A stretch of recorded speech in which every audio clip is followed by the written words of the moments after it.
o que que tu acha que é simbolicamente um pedreiro, um construtor? Então,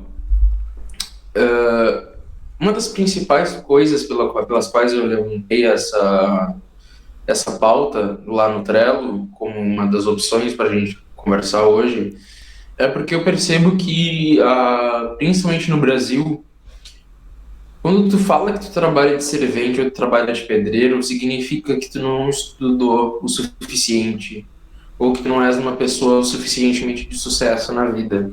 Hum. Né? É a profissão que restou para a pessoa. É a profissão daqueles que não estudaram. Ser pedreiro envolve muita tecnia. Tu não aprende necessariamente teórico, tu não tens um conhecimento teórico, mas tu tens um conhecimento prático muito profundo para poder ser pedreiro. Só que, ao mesmo tempo, essas pessoas, talvez exatamente por conta de terem sido profissionalmente marginalizadas, digamos assim, né, foram colocadas, a profissão delas foi colocada num patamar de indignificação, muitas vezes, ou num patamar de foi o que sobrou, ou é o que tem para começar, né? Elas perdem a noção simbólica. Quer dizer, primeiro que o brasileiro não tem noção simbólica. Vamos começar por aí, né? O brasileiro ele foi ausentado de compreensão simbólica, uma vez que a gente vive numa sociedade materialista. A gente não tem a gente não entende, inconscientemente a gente entende, mas conscientemente a gente não preza por exemplo, pelo símbolo da bandeira nacional, da maneira como um patriota deveria. Entendeu? Sim, eu olhei tudo que tu falou agora nesse início, eu vi mais nessa perspectiva de que é um reflexo brasileiro social, né? De anos e anos de construção, porque o que a gente enxerga o que a gente enxerga, na verdade, é as aparências, na verdade é o que é materialisticamente o sucesso que a gente busca, né? Por isso que o brasileiro ele tem essa fama, essa fome por riqueza, por ostentação e tudo mais, por essa ascensão social sem fundamento, sem base, uma delas simbólica, entende? Então, por isso que, como não é normal ver, também, né, por outros fatores, ver ascensão social nesse tipo de profissão, vai ser uma das que vai ser menosprezadas, grande parte da sociedade brasileira. E exatamente nessa perspectiva de falta de compreensão simbólica é que a gente, como eu estava dizendo, a gente não dá valor ao símbolo da bandeira nacional, que toda nação deveria dar valor aos seus símbolos, né? Porque é isso que constitui o coletivo e mantém a unicidade entre os membros da sociedade. Né? O símbolo, por exemplo, de um monarca é uma das razões pelas quais a monarquia é um modelo de governo mais estáveis, né? É o modelo de governo mais estável. E as pessoas não se dão de conta de que o pedreiro ele tem um papel simbólico essencial na sociedade. É uma figura que deveria ser dignamente respeitada.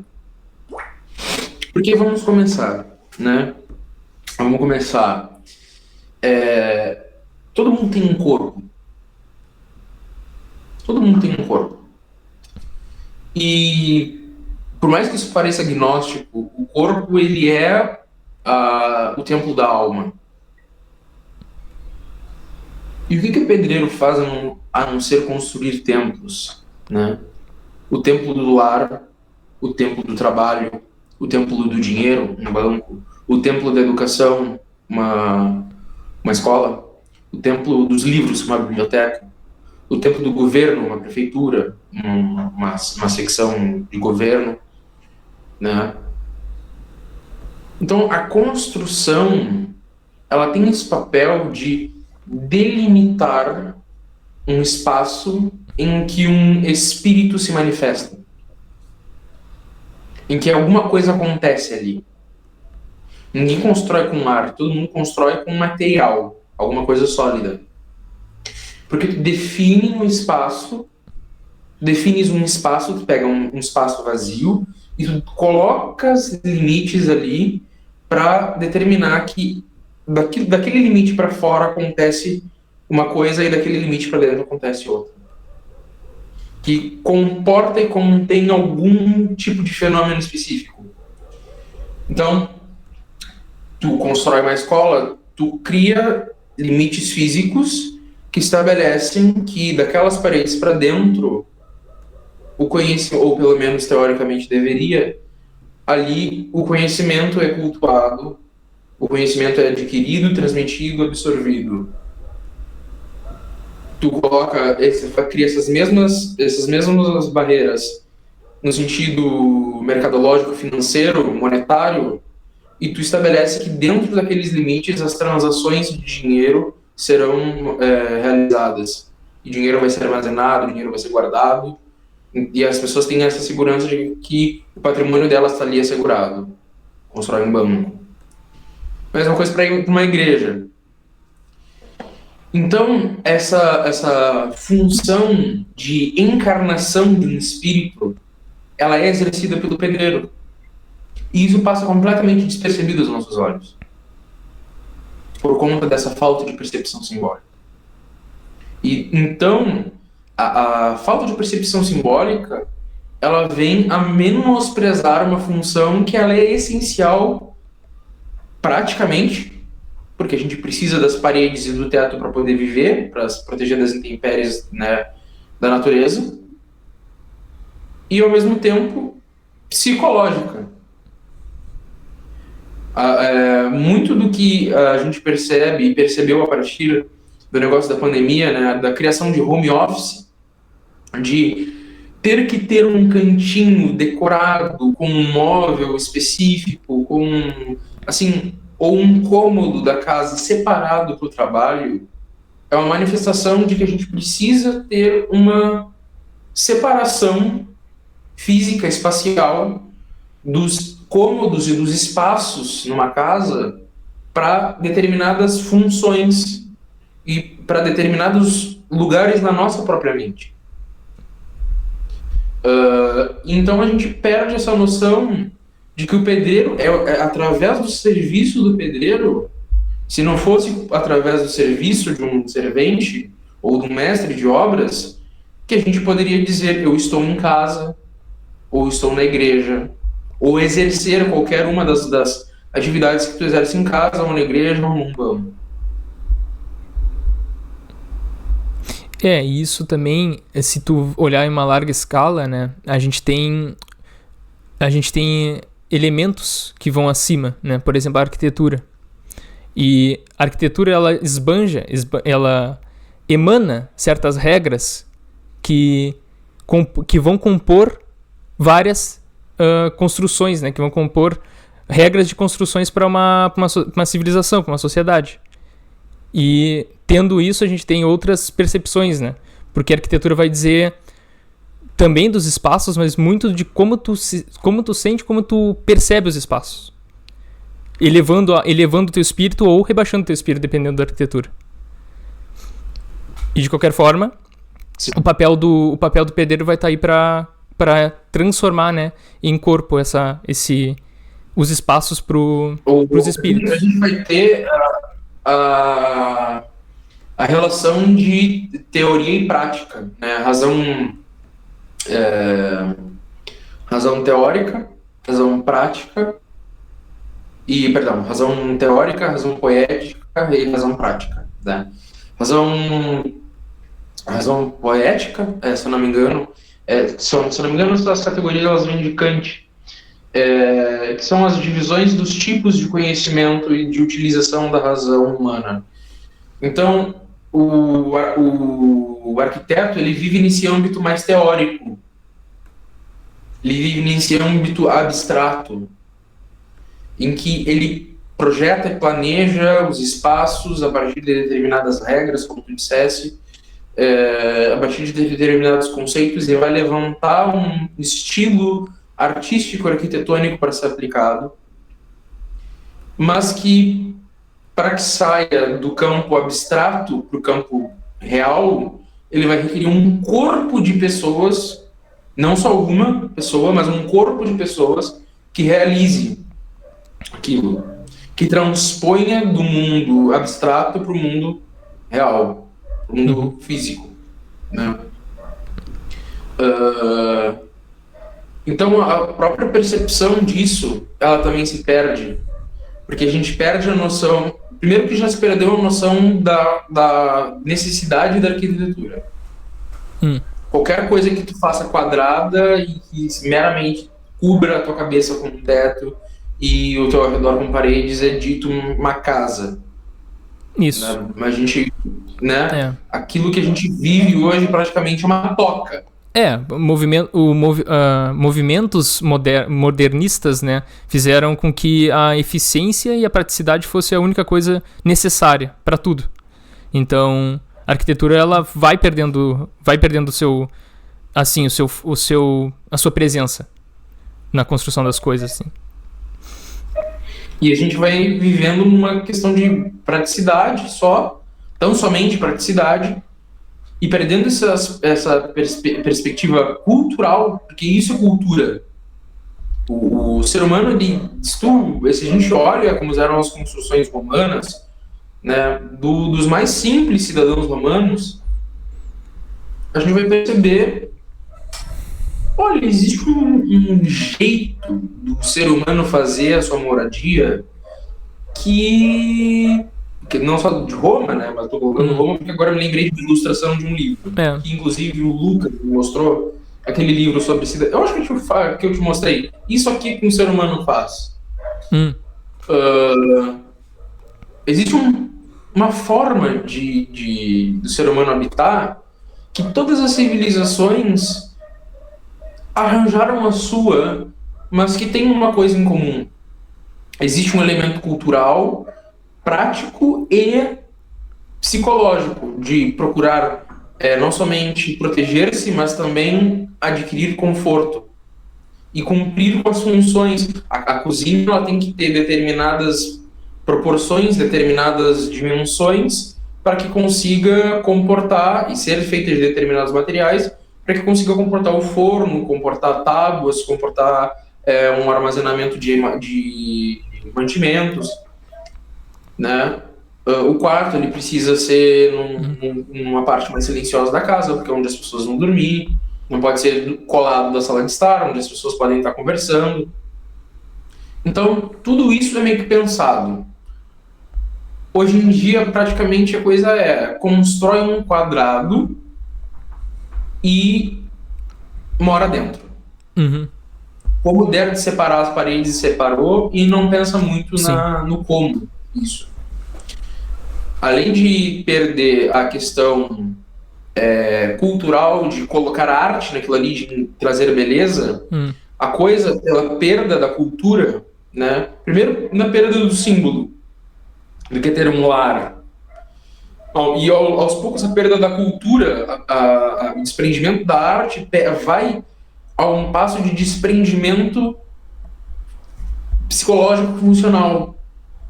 Porque tu vai criando cômodos, tu vai dispondo uma casa de uma forma que, beleza, tu tens um teto para morar, mas aquilo ali não é confortável. Sim. Fundamentalmente o espaço ele determina a ação, né? Os limites da nossa ação. Tanto que, até como tu tinha dito ali, a escola, esse espaço, ele é para, a princípio, o conhecimento, a salvaguarda do conhecimento, a busca do conhecimento. E isso nas esferas mais ancestrais que a gente pode ir atrás, né? Mais transcendentais, na verdade, que a gente pode ir atrás, né? Porque o espaço de determinadas culturas determinavam como aquela cultura ia se desenvolver, o tipo de religião que aquela cultura ia ter, qual que era o modo que ela ia lidar tanto com as relações sociais, os papéis de cada um. E isso é determinado muito pelo local. Porque tu vai ver, em diferentes culturas, tem elementos que vão ser comuns E elementos que vão variar conforme uma certa dinâmica que há em alguns elementos. E tá, pode prosseguir. Voltamos. Tivemos um pequeno probleminha técnico aí, mas retomamos o assunto. Falando do pedreiro, né? Eu não sei em que parte que a gente estava falando, mas eu acredito que a gente tinha falado cerca do arquiteto, né, de transpor a realidade. E tu estava falando acerca da escola. Isso, da escola, E não, mas eu já terminei a respeito da escola. Eu falei a respeito da sociedade, tá. Na verdade, que transcendentalmente a gente pode traçar que o espaço ele vai determinar padrões de cultura, né? Sim. Mas além desse padrão, existe muito do que a arquitetura ela vai influenciar também na construção desse padrão de comportamento, desse padrão de cultura. Uhum. E muito disso se dá pela simbologia, pelos símbolos que são apreciados pelo determinado coletivo também. Uhum. Né? Mas que, ao mesmo tempo, é uma cobra que come o próprio rabo, porque é determinado pelos símbolos que esse coletivo dá valor, mas esses símbolos eles são valorizados de acordo com a disponibilidade no espaço. Então, Sim. É uma coisa que se retroalimenta. Uhum. Né? Agora, uma coisa interessante da gente perceber, meio que concluindo a questão de como o pedreiro ele é o responsável pela encarnação de determinados espíritos, digamos assim, né? A gente pode falar sobre a ideia da pedra, tá? Da pedra angular. O que é uma pedra angular? Uma pedra angular, ou uma pedra fundamental, é uma pedra quadrada de perfeitos ângulos, pelo menos, né, o mais perfeito possível, perfeitos ângulos retangulares, na qual, ângulos retos, ou seja, 90 graus, na qual eram alicerçadas e na qual se baseavam as outras paredes para manter o alinhamento de 90 graus. Tá? E também elas se estruturavam em torno daquela pedra, se alicerçavam naquela pedra. Tanto que tu fala lançar a pedra fundamental é isso, tu coloca a partir dali é o nosso ponto de construção, a partir dali a nossa orientação. E o Cristo ele fala isso, né? Eu sou a pedra fundamental que os pedreiros rejeitaram. Isso significa muito e ao mesmo tempo que aquilo a pedra fundamental ela representa esse princípio de orientação que as coisas se constroem e retém esse espírito. Sim. Quando um pagão constrói um templo, isso na teologia cristã não serve muito, mas na teologia pagã ela está mais presente. Na teologia cristã também está, mas não com a mesma perspectiva. Não é exatamente nos mesmos termos. Quando tu constrói um templo para um Deus, aquilo ali é para aquele Deus morar ali. Sim. A construção de um templo, de um Deus pagão, ela é o ultimato dessa ideia de delimitar espaços físicos para a limitação de um espírito. No momento que tu constrói aquela edificação, tu faz determinados rituais, performa determinados ritos, e tu estabelece que ali dentro mora um espírito. Tá? Só que se a gente estender esse conceito para dimensões psicológicas, né, mas também simbólicas, esse espírito, essa coisa sutil, ela também se estende para os nossos lares. Então, o pedreiro ele é responsável por estabelecer determinados limites espaciais no qual o espírito do lar vai estar presente. Se tu criares espaços que não comunicam lar, por mais que tu tenhas delimitado as paredes, a perda da cultura do que é um lar vai fazer com que as pessoas não sintam que aquilo ali é um lar. Sim. Entende? Então, a perda do elemento simbólico leva à perda de um elemento cultural, que leva também que leva consequentemente à perda de um sentido psicológico prático. Uhum. E voltando ao ponto da pedra angular, exatamente a pedra angular, além de ter essa função prática, né, ela traz essa abstração de ser o eixo no qual as coisas se orientam. E existe um dos instrumentos da construção, que é o esquadro, que é exatamente responsável por estabelecer um ângulo reto. Né? Ele é um Lzinho de metal ou de madeira. É para transpor a retidão daquela pedra para outras superfícies, né? Outras paredes, outros campos. Então existe aí na pedra fundamental um conceito que também está presente no esquadro, que é a retidão. Então o pedreiro ele é responsável por materialmente estabelecer retidão, uma coisa que é propriamente abstrata do espírito. O espírito, ele quando a gente fala que o espírito é reto, né, não quer dizer, não é propriamente do espírito, mas uma coisa que é muito apropriada do espírito, da alma, da moral, é que uma pessoa ela é reta num sentido, se fala isso num sentido analógico à pedra e ao esquadro. Aquela pessoa ela tem uma retidão de espírito. Uhum. E o pedreiro ele é responsável por estabelecer um símbolo físico dessa retidão. No momento em que tu perdes a noção simbólica do esquadro, tu perdes também a noção da importância da retidão. Não é de se espantar, talvez se nós levantássemos uma estatística, de que determinadas construções tenham caído depois, que seja concomitante à perda da percepção simbólica e da importância da arquitetura na construção civil, principalmente brasileira, que não coincida essa perda da importância da arquitetura com a cada vez mais frequente quedas de edificações, por conta da perda da retidão e da precisão necessária para a construção. Uhum. Porque se tu fizer uma parede que não tiver 90 graus, se ela for um ângulo agudo ou for um ângulo obtuso, ela vai desabar. Se ela não tiver uma sustentação específica, alguma coisa do tipo, ela cai. Uma das formas mais simples de construir uma coisa é uma caixa.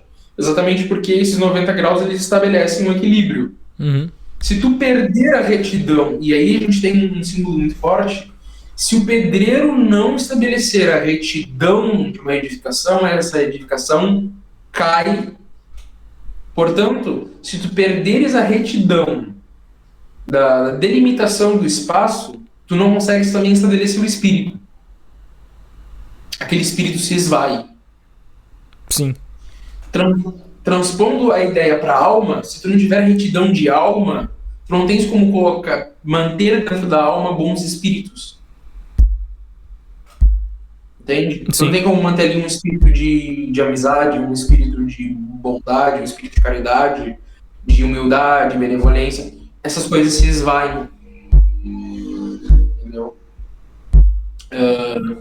E além do esquadro, além dessa perda da perspectiva simbólica no canto, no alinhamento, todo mais o resto de telhado, parede, alicerce, tem um sentido simbólico, mas que foi perdido.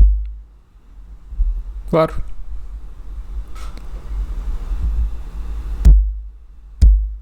Bom, tem um ponto aquele também agora, né, entrando no mérito, do que tu vê como uma associação simbólica ao ofício do pedreiro e à maçonaria, que a gente ficou para comentar. Assim, então, uma das coisas, o maçom em francês quer dizer pedreiro. Sim. Né? A maçonaria, pelo que conta, né, ela surgiu exatamente com um agrupamento de pedreiros, de pessoas que tinham conhecimento da tecnia de construção e que tinham consciência da importância simbólica da construção. Sim. Tinham também conhecimento do que significavam os símbolos das catedrais, tanto que uma catedral ela tem um valor iconográfico que, inclusive, tu vai ver o Gugu falando muito disso, e ele fala que tu pode ler uma catedral. Como que se lê uma catedral? Muita gente fica perdida. Se disser isso, como assim ler uma catedral? Ler uma catedral. Uma catedral, ela fala. Uma catedral, ela é um ícone tridimensional. Ela vai a partir de um ponto te levando em uma narrativa. Em cada canto de uma catedral fala alguma coisa. E esses pedreiros que tinham esse conhecimento do que eles estavam fazendo, meio que fundaram sociedades, e essas pequenas sociedades vieram se tornar a maçonaria. Um reflexo disso e uma confirmação é que é exatamente não é uma maleta, né, mas acaba por ser uma maleta. Eles têm diversos instrumentos que crescendo dentro da maçonaria, tu vai recebendo esses instrumentos. Então, quando começa como aprendiz, os próprios nomes, né, eles são meio que apropriados da construção. Aprendiz, tu começa como aprendiz, e tu vai se tornando mestre, grão-mestre, e tu vai ganhando instrumentos que simbolizam instrumentos de obra, tá? Que simbolizam determinadas características e virtudes que tu desenvolveu. Então tu recebe um esquadro, tu recebe um compasso, tu recebe que eu não sei o nome daquilo, um nível, que é uma corda com um pêndulo, que aquilo ali estabelece o alinhamento da parede, para ver se a parede está reta, entre outros vários instrumentos que são próprios. O Sangano tem plaina também, que é nesse sentido de alinhar a madeira. Eu não tenho certeza se a plaina está dentro desse conjunto, mas são muitos instrumentos que trazem essa carga simbólica, que estabilizam, né? O símbolo, ele é isso. Ele é a estabilização de uma ideia. Então, eles recebem esses símbolos de forma muito sólida e objetiva. Sim. É isso. Bom, como a gente voltou. Bom, como a gente tá tratando do pedreiro, o pedreiro ele tem essa conotação das estruturas, da corporificação das coisas. Eu vou fazer um paralelo com a astrologia, porque, assim, quando a gente vê os símbolos astrológicos, a gente vê os limites que eles são delimitados, o que tem no domínio deles, de cada um.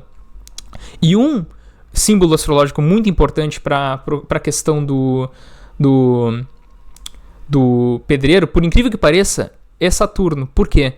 Porque além de cada um ter seus próprios limites, Saturno é o mais ele é o mais distante de todos. Ou seja, ele é o próprio limite. Ele é o próprio significado de limites. Entende? Esse é o ponto. Saturno, ele, como a Lua, ele é oposto à Lua em todos os aspectos, basicamente. A Lua é mais próxima da gente. Saturno é mais distante. A Lua, ela é a que mais nos ilumina por questão de proximidade. O Sol também, mas o Sol está um pouco mais distante que a Lua.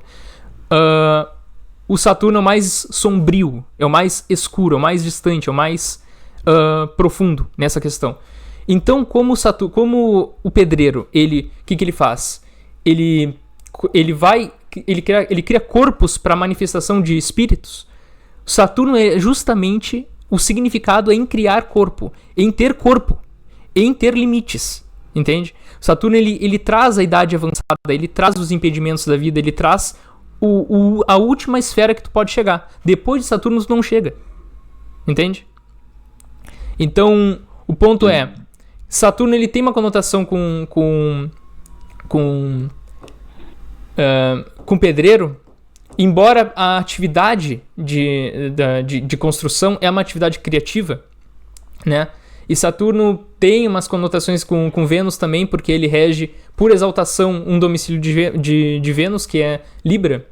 Então, É assim, eu consigo enxergar o Saturno sendo o simbolizador do pedreiro, né? Da construção e dos limites, porque é justamente isso que ele trata. Basicamente essa questão aí.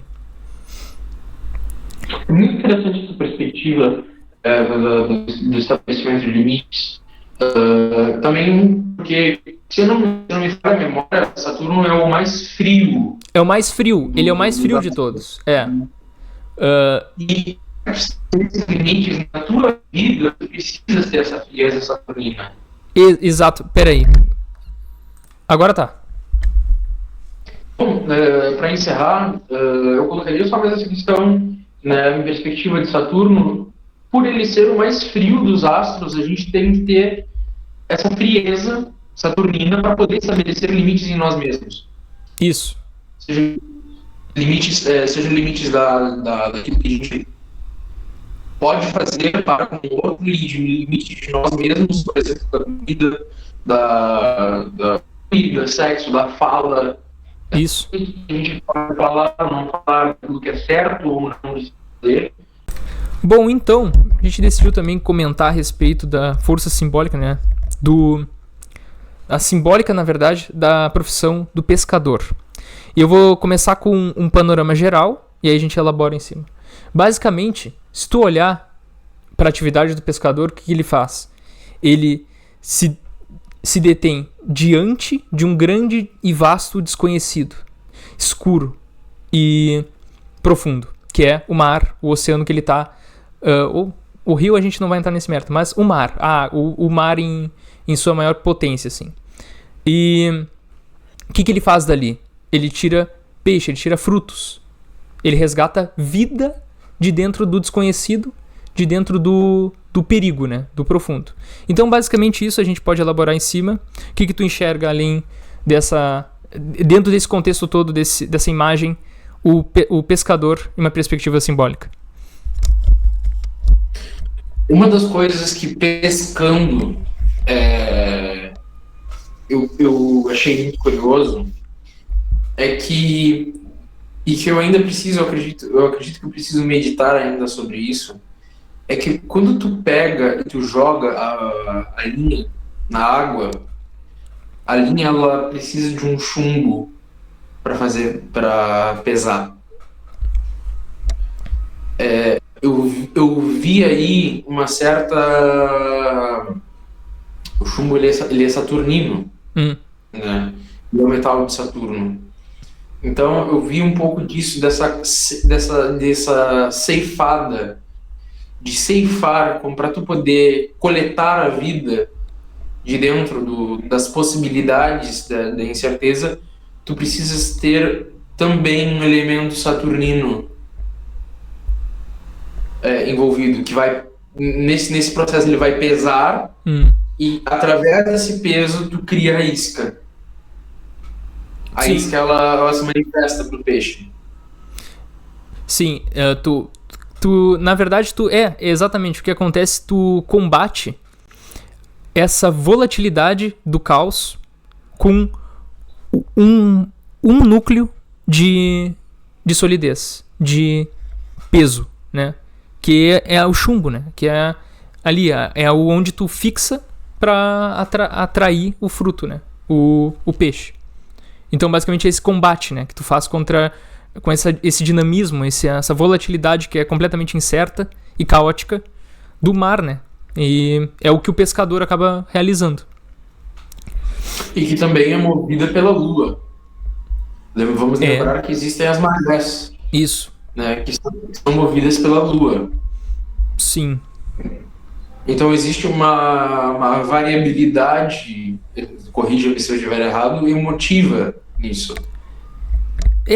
Existe sim uma variabilidade, existe uma...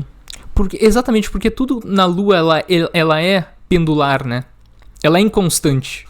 E o contrário de Saturno, lembrando que a gente citou esse paralelo, né? A Lua sendo o oposto de Saturno. Saturno ele é constante, ele é sempre constante. E a Lua, ela é inconstante. Ela tem fases, ela é de fases. Então, por isso que ela é diretamente relacionada ao mar, e além, né, de toda a influência que ela tem, faz essa posição faz esse cenário.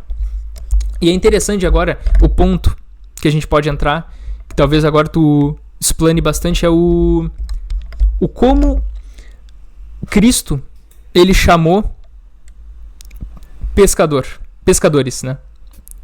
Como Sim. o Cristo, ele chamou pescadores para participar do ministério. Como é que tu elaboraria isso? Exatamente nessa perspectiva de que os principais símbolos do cristianismo primitivo eram os símbolos de pesca, náuticos. Símbolos de pesca. Redes, peixes.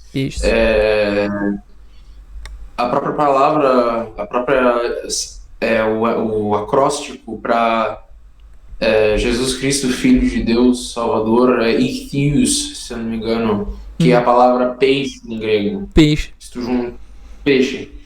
E isso, além de ocultar, né, o culto cristão diante de uma sociedade romana em que era criminalizado o cristianismo, ao mesmo tempo para os cristãos fazia sentido.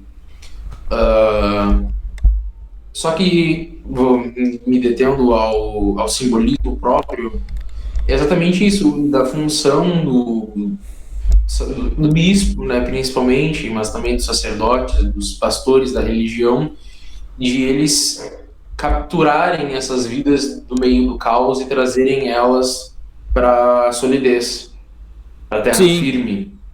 Isso.